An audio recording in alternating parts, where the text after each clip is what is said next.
আচ্ছা দেখি তো কে বলতে পারে গণিতের 4টে মূল ধাপ কি কি? আমি বলবো আমি না না আমি বলবো আমি বলবো। আচ্ছা ঠিক আছে, পুঁটি তুই বল। গণিতের 4টে মূল ধাপ হলো যোগ, বিয়োগ, গুণ এবং ভাগ। বাহ, একদম ঠিক। আমরা আগের দিন যোগ করা শিখেছি, কি তাই তো? হ্যাঁ পণ্ডিত মশাই। আর আজ আমি তোমাদের সবাইকে বিয়োগ করা শেখাবো। সেটা আবার কি জিনিস? বিয়োগ মানে বাদ দেওয়া। কি বাদ দেওয়া পণ্ডিত মশাই?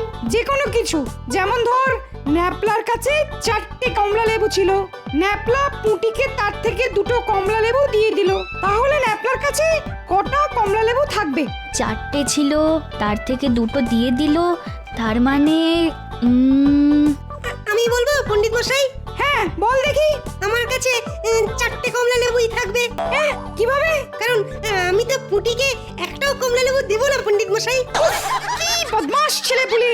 হে ভগবান, এদের আমি কিভাবে পড়াবো, কিভাবে পড়াশোনা শেখাবো?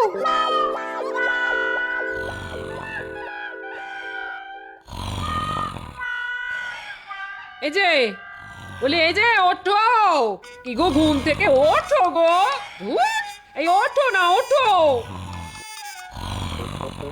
দূর দূর, এই লোকটাই যে কত ঘুমোতে পারে তা ভগবানই জানেন।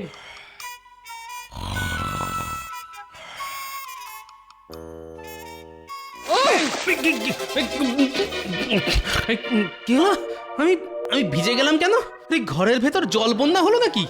এখন তো শুধু বন্যা দেখেছো, বিছানা থেকে উঠে রাজসভায় না গেলে এবার ঝড় বয়ে যাবে। হ্যাঁ, ভূমিকম্প হবে, এই বলে দিলাম। দূর দূর, এই রোজ রোজ রাজসভায় যেতে আর ভালো লাগে না। সেই একঘেয়েমি বকম বকম বকর বকর বকম বকম বকর বকর। সভাসদ না পায়রা, সেটাই গুলিয়ে ফেলি। রাজসভায় না গেলে কিভাবে সংসার চলবে শুনি? তোমার কি জমিদারি আছে নাকি? কেন, আছে তো 2.5 বিঘা জমি। সেটাও তো বিয়েতে আমার বাবা তোমাকে দিয়েছিল, কিন্তু সে জমিতে আজ অব্দি ধান সবজি তো দূরের কথা, কোনোদিন একটা দুব্বো ঘাসও গজালো না। আমার কপালটাই খারাপ। কি দেখেছে তোমার সাথে আমার বিয়ে দিয়েছিল কে জানে। কি করব বলো? চাষের জন্য তো জমিতে লাঙল দিতে হবে, তার জন্য আবার লোক ভাড়া করার খরচ লাগবে। এমনিতেই সংসারের এত খরচ। তোমার দ্বারা কিছুই হবে না, কিছুই হবে না। আমার বাবার দেওয়া জমিটা ওরকমই ফেলে রাখো, ফেলে রাখো। আচ্ছা আচ্ছা, ঠিক আছে ঠিক আছে, দেখছি দেখছি কি করা যায়। উফ, পণ্ডিত মশাই, আজ আমাদের একটা গল্প বলুন না। সেই তো কখন থেকে পড়াশোনাই করছি। হ্যাঁ পণ্ডিত মশাই, গল্প শুনবো, আমরা গল্প শুনবো। ও, গল্প শুনবি? আচ্ছা ঠিক আছে, শোন। আজ তোদের গুপ্তধনের গল্প বলবো। আজ থেকে প্রায় 500 বছর আগেকার কথা। এক প্রত্যন্ত গ্রামে পাঁচকুড়ি নামের একজন গরিব চাষি ছিল। সেই চাষির পরিবারে চাষি ছাড়া চাষির স্ত্রী আর চাষির 2 ছেলে আর 1 মেয়ে ছিল। বাহ, আমার বাবা তো চাষ করে, আমরাও 2 ভাই 1 বোন। পরপর 2 বছর তেমন বৃষ্টি না হওয়ায় চাষের কাজও ভালো হয়নি। গ্রামের সব চাষিরা ভীষণ অর্থকষ্টে ভুগছে।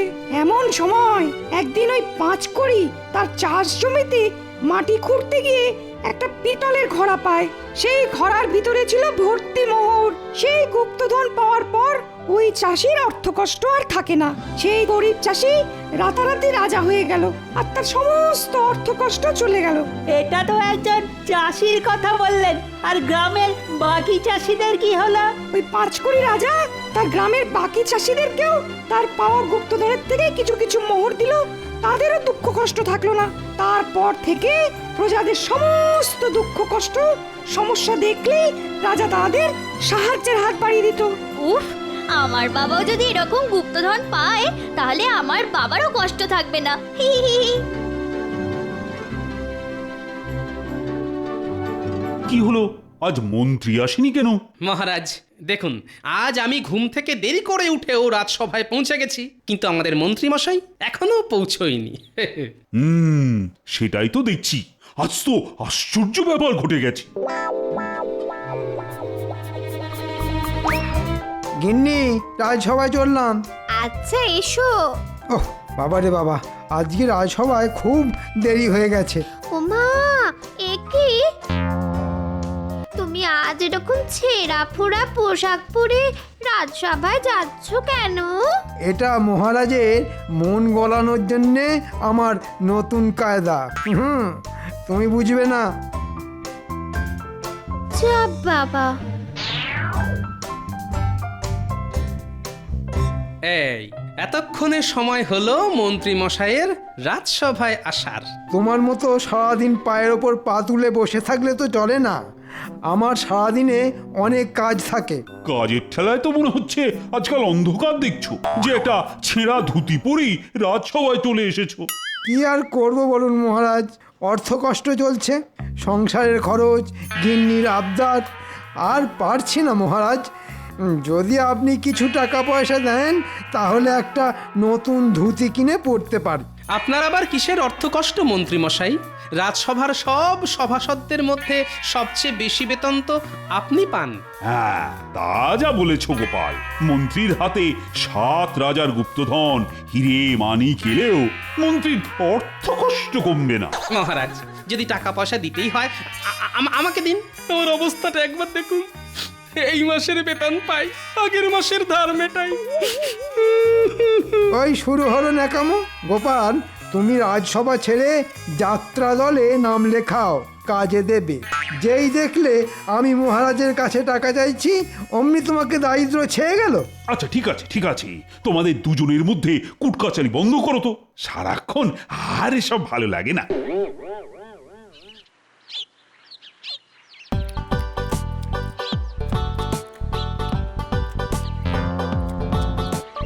গুনি গুনি, আরেকবারটি মুড়ি দিয়ে যাও না। সারাদিন তো আর কোনো কাজকর্ম নেই, শুধু মুড়ি খাও আর ভুঁড়ি বানাও। উহ, এই দেখো গিন্নি, এই ছোট্ট জীবনের তো মাত্র দুটো উদ্দেশ্য, বাঁচার জন্য খাওয়া আর খাওয়ার জন্য বাঁচা। সারা জীবন শুধু খাই খাই খাই খাই করেই মরলে, কিন্তু কি করে যে ভালো মন্দ খাবার জোগাড় হবে সেদিকে তোমার খেয়াল নেই গো। হ্যাঁ, সকালে কত করে বললাম একটু চাষ জমিটার দিকে খেয়াল দাও গো, খেয়াল দাও। কে কার কথা শোনে? আরে বাবা, সকালে বললাম তো দেখছি। বলি এটা কি জাদু নাকি? মুখ দিয়ে গিলি গিলি হকাস ফকাস ছু বললাম আর জমিতে চাষ হয়ে গেল। দাদু দাদু, আমরা চলে এসেছি। বাহ, এই তো তোদের জন্যই তো অপেক্ষা করছিলাম রে। দাদু, আজ কিন্তু আমাদেরকে গল্প বলতেই হবে। না না, রোজ আমি তোদের গল্প বলি, আজ তোরা আমাকে গল্প শোনাবি। আমরা তোমাকে গল্প শোনাবো? হ্যাঁ, কি আছে, যে কোনো গল্প যেটা তোরা জানিস কিন্তু আমি জানি না। কি গল্প বলি বলো তো? আরে এই পুটি, দাদুকেও ওই গুপ্তধনের গল্পটা শুনিয়ে দে না। আরে বাস, গুপ্তধন। হ্যাঁ দাদু, এক গ্রামে একজন গরিব চাষি ছিল। বহুদিন বৃষ্টি না হওয়ায়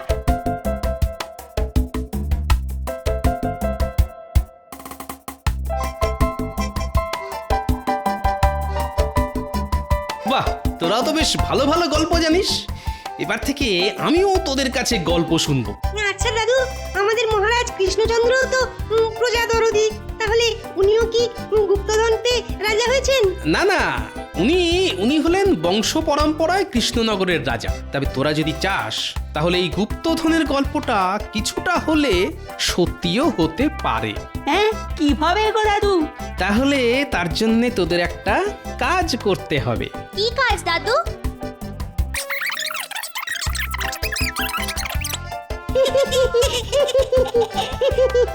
কথাটা মনে থাকে যেন। হ্যাঁ দাদু, মনে থাকবে।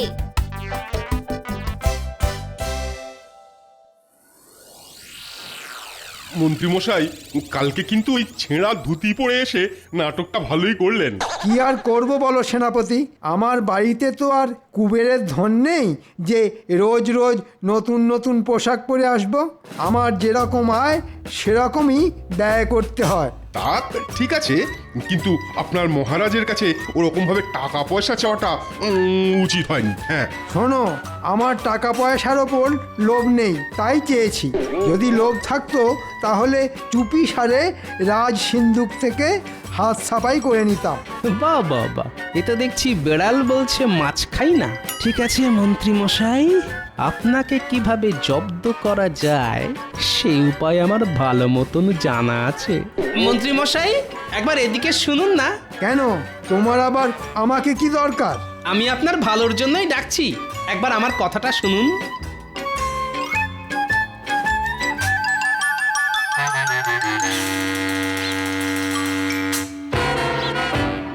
হ্যাঁ, কি বলবে বলো। আস্তে আস্তে, জানাজানি হয়ে গেলেই মুশকিল। কি বলতে চাইছো সেটা খোলসা করে বলো তো। শুনুন, রাজসভায় আসার সময় দেখলাম আপনার বাড়ির সামনে বটা, ঘটা আর ভগবান ঘুরঘুর করছে। বারবার আপনার বাড়ির দিকে তাকাচ্ছে আর চোখ ফিরিয়ে নিচ্ছে। তারপর আমাকে দেখতে পেয়েই ওরা আপনার বাড়ির সামনে থেকে সরে পড়ে। হ্যাঁ, সে কি? আমার বাড়ির সামনে ওদের কি দরকার? না, আমাকে এক্ষুনি বাড়িতে যেতে হবে। আচ্ছা গোপাল, তুমি আমায় এই কথাটা জানিয়ে বেশ ভালো করেছো। আমায় এক্ষুনি বাড়ি যেতে হবে।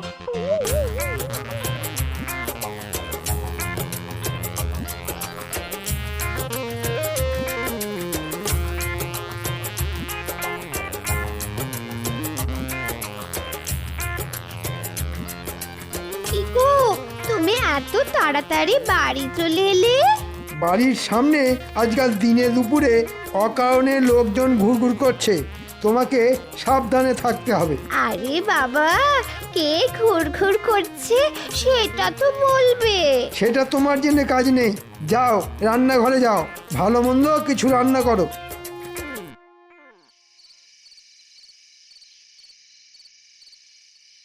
এই তো তোরা চলে এসেছিস। দাদু, এবার বলো কি করতে হবে?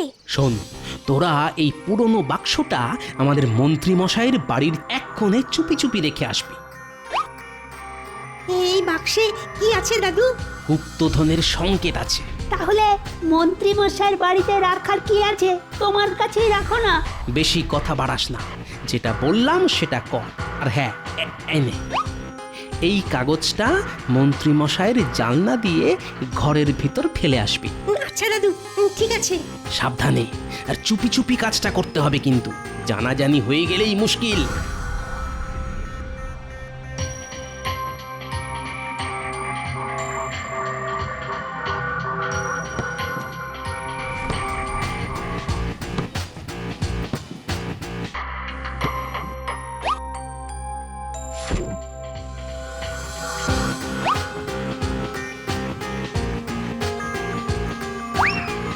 কে কে কে?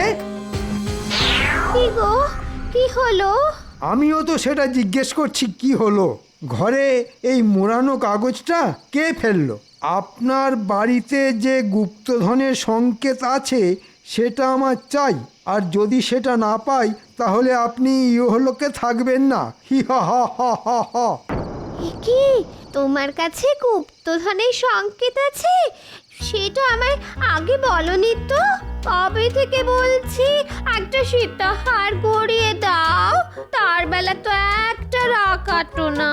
হ্যাঁ ধুর বাবা, আমি নিজেই জানি না। সত্যি করে বলো বলছি, গুপ্তধনের সংকেত কোথায় লুকিয়ে রেখেছো? আরে আমি সত্যিই জানি না গো। তাহলে কি এমনি এমনি হুমকির চিঠি এলো? সেটাই তো ভাবছি, কারণ ছাড়া তো আমাকে হুমকির চিঠি পাঠাবে না।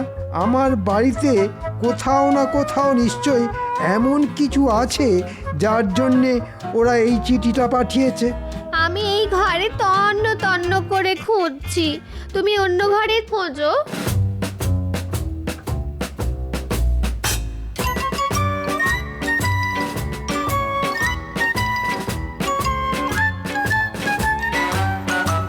পেয়েছি গিন্নি, পেয়েছি। একবার এদিকে দেখে যাও। ও মা গো, কি আছে এতে? সেটাই তো দেখছি। এটা তো একটা মানচিত্রের নকশা বলে মনে হচ্ছে, আর নকশার এইখানেই আছে গুপ্তধন। ও মা গো, গুপ্তধন! আমার আমার সীতাহার, কান পাশা, ঝুমকো, কানের দুল চাই। হবে হবে গিন্নি, সব হবে। আগে আমায় এই মানচিত্র অনুযায়ী গুপ্তধনের জায়গাটা খুঁজে বের করতে হবে।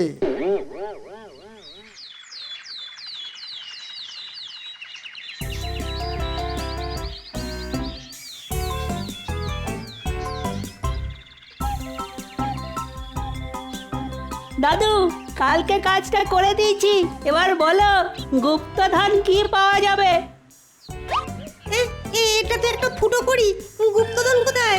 এটাই গুপ্তধন।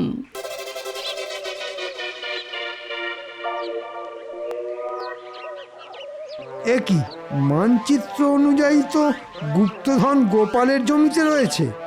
এখন যদি আমি খোঁড়াখুঁড়ি শুরু করি তাহলে লোকজন জেনে যাবে।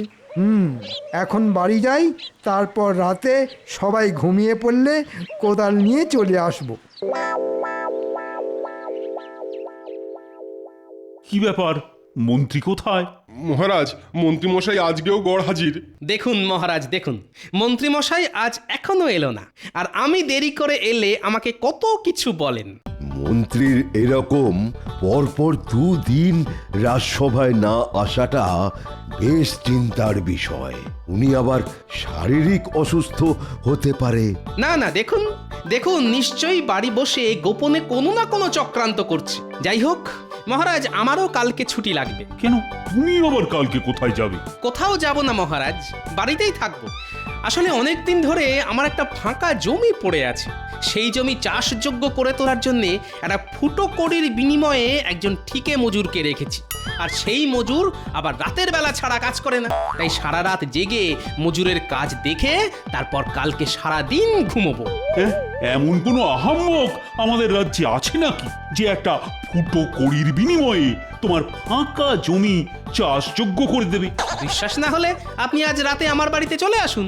আচ্ছা ঠিক আছে, ঠিক আছে, আজ রাতে তাহলে তোমার বাড়িতেই যেতে হচ্ছে দেখছি। কি মন্ত্রীমশাই তো আমার বাড়ির ওদিক থেকেই আসছে, তার মানে বোধহয় টোপ কিলেছে। কি মন্ত্রীমশাই, আজকে রাজসভায় এলেন না? না, মানে আমার একটু কাজ ছিল গোপাল। ওহো, আমি ভাবলাম আপনার বোধহয় শরীর খারাপ। যাই হোক, আমি চললাম, অনেক বেলা হয়ে গেল। হ্যাঁ গোপাল, এসো।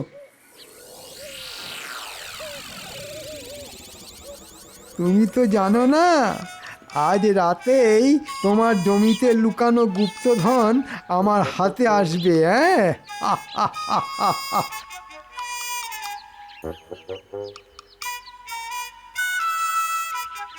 গিন্নি, তোমাকে আর চিন্তা করতে হবে না।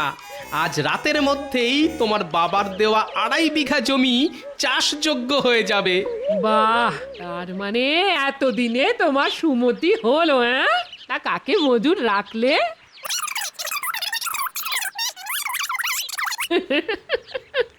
তোমার বুদ্ধির জবাব নেই। হ্যাঁ,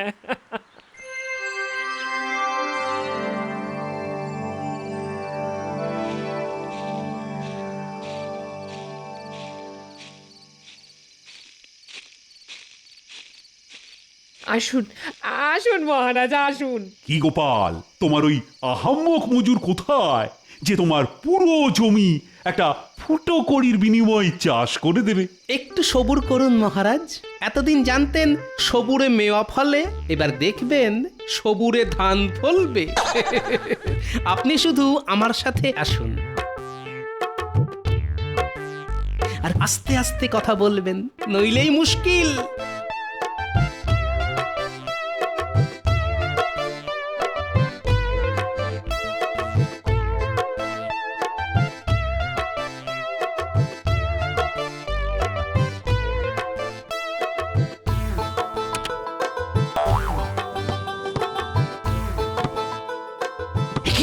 এ যে আমাদের মন্ত্রী। হ্যাঁ, এবার চুপচাপ মজাটা দেখে যান। মানচিত্র তো বলছে এখানেই গুপ্তধন আছে, কিন্তু গুপ্তধন কোথায়? না, এদিকটা একবার খুঁড়ে দেখি।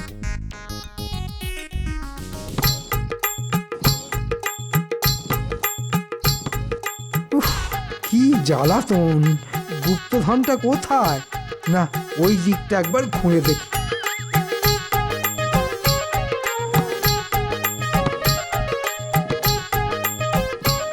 না, কোথাও কিছু নেই, কিন্তু ওটা কি?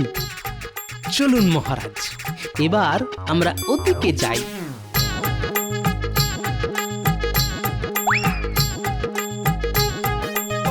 হ্যাঁ, এটা তো একটা ফুটো করি মাত্র।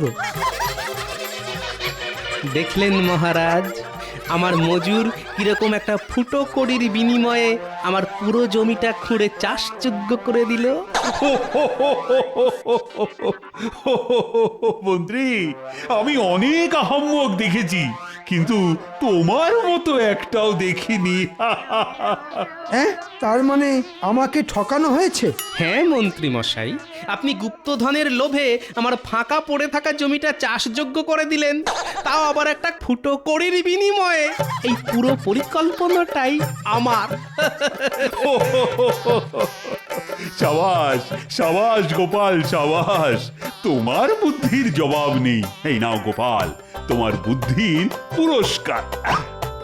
এই টাকা দিয়ে তুমি তোমার জমিতে বীজ ধান বসাও। ধন্যবাদ মহারাজ। গোপাল, আমি তোমায় ছাড়বো না। তুমি আমায় এভাবে বোকা বানালে। কেন? একটা ফুটো কড়ি তো পেয়েছেন, ধরে নিন ওটাই আপনার কাছে গুপ্তধন।